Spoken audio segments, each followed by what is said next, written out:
Tuesday the 21st of November, 2023. First reading. Reading from the second book of Maccabees. Eleazar, one of the foremost teachers of the law, a man already advanced in years and of most noble appearance, was being forced to open his mouth wide to swallow pig's flesh. But he, resolving to die with honor rather than to live disgraced, went to the block of his own accord, spitting the stuff out, the plain duty of anyone with the courage to reject what it is not lawful to taste, even from a natural tenderness for his own life.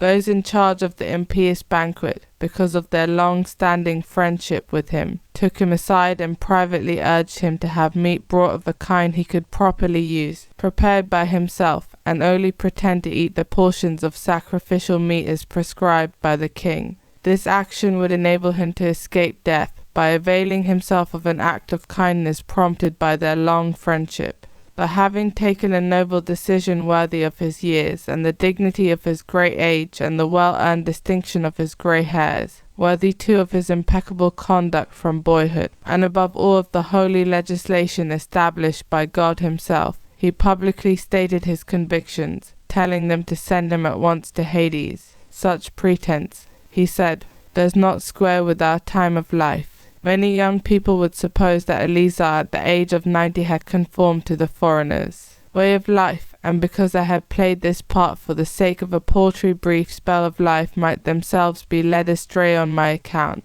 I should only bring defilement and disgrace on my old age. Even though for the moment I avoid execution by man, I can never, living or dead, elude the grasp of the Almighty. Therefore, if I am man enough to quit this life here, and now I shall prove myself worthy of my old age, and I shall have left the young a noble example of how to make a good death, eagerly and generously, for the venerable and holy laws. With these words he went straight to the block. His escorts, so recently well disposed towards him, turned against him after this declaration, which they regarded as sheer madness. Just before he died under the blows, he groaned aloud and said, "The Lord whose knowledge is holy sees clearly that, though I might have escaped death, whatever agonies of body I now endure under this bludgeoning, in my soul I am glad to suffer, because of the awe which he inspires in me." This was how he died, leaving his death as an example of nobility and a record of virtue not only for the young but for the great majority of the nation.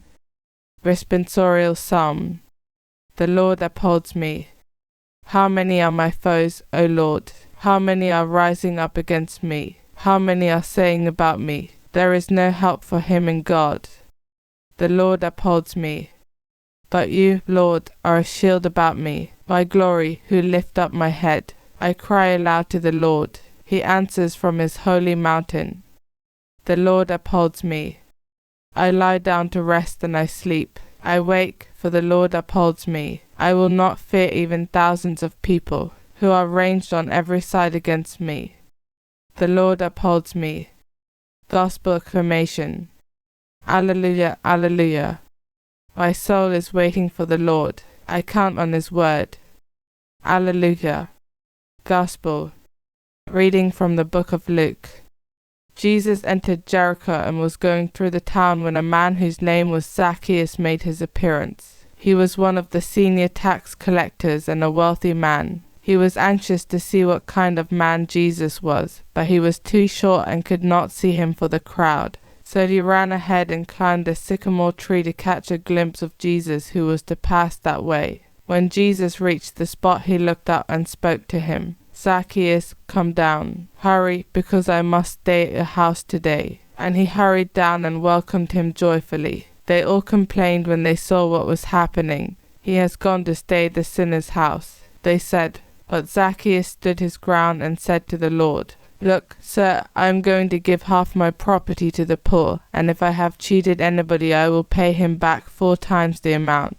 And Jesus said to him, "Today salvation has come to this house, because this man too is a son of Abraham. For the Son of Man has come to seek out and save what was lost." Gospel of the Lord.